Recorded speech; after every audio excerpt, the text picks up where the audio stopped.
حضرت عمر فاروق سے ایک روایت بیان کی جاتی ہے کہ آپ کے دور خلافت میں کچھ حضرات نے احادیث کی تدوین کرنی چاہی تو آپ نے سختی سے منع کر دیا، اور جو کچھ لکھا جا چکا تھا اس کو تلف کرا دیا۔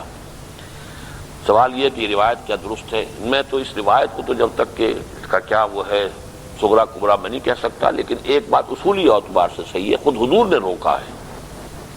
آپ نے اپنی زندگی میں لا تکتبوا انی الا القرآن،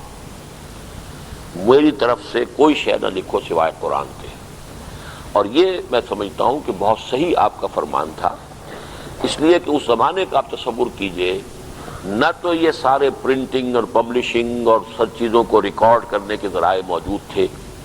جو آج ہمارے پاس ہیں۔ ہم ان چیزوں پر غور کرتے تو ہمارے سامنے رہتا ہے آج کا ماحول۔ وہ تو زمانہ ایسا تھا کہ اس میں جو بھی تھوڑا بہت لکھنے میں کسی کے پاس آ گیا، کسی کے پاس کپڑا ہے کوئی اس کے اوپر لکھ دیا ہے، کسی کے پاس وہ اونٹ کے شانے کی ہڈی ہے اسکیپولا، وہ بڑا سا ہوتا ہے چوڑا سا، اس کے اوپر لکھا ہوا ہے۔ کاغذ تو ایک جن سے نایاب تھی اس وقت۔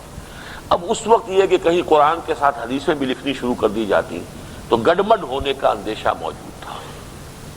یہ آپ کو معلوم ہونا چاہیے کہ انجیل اور تورات کیا ہے؟ انجیل گڈمڈ ہو گئی ہے، اس میں سیرت بھی آ گئی، اور حضرت مسیح علیہ السلام نے جو بھی آپ پر نازل ہوا تھا وہ جو اپنے مواعظ میں کہا وہ بھی آ گیا، سیرت بھی آ گئی۔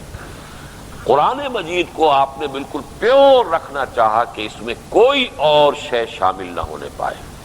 لہذا حفاظت قرآن کے لیے ابتدائی طور پر روک دیا گیا کہ کوئی اور شے لکھی نہ جائے، اور ممکن ہے کہ حضرت عمر کے دور تک بھی یہ بات آئی ہو اور یہ روایت صحیح ہو،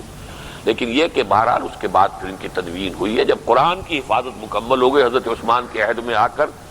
پورا پروسیس جو میں نے تفصیل سے بیان کیا تھا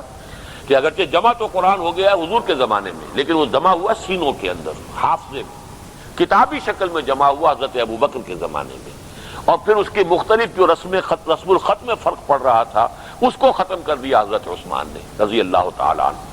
لہذا اس کے بعد سے اب کوئی اندیشہ نہیں کہ قرآن میں کوئی شے شامل ہو جائے یا قرآن میں سے کوئی شے نکل جائے۔ اس کے بعد احادیث جو ہیں جمع کی گئی تو اس میں کوئی حرج نہیں تھی۔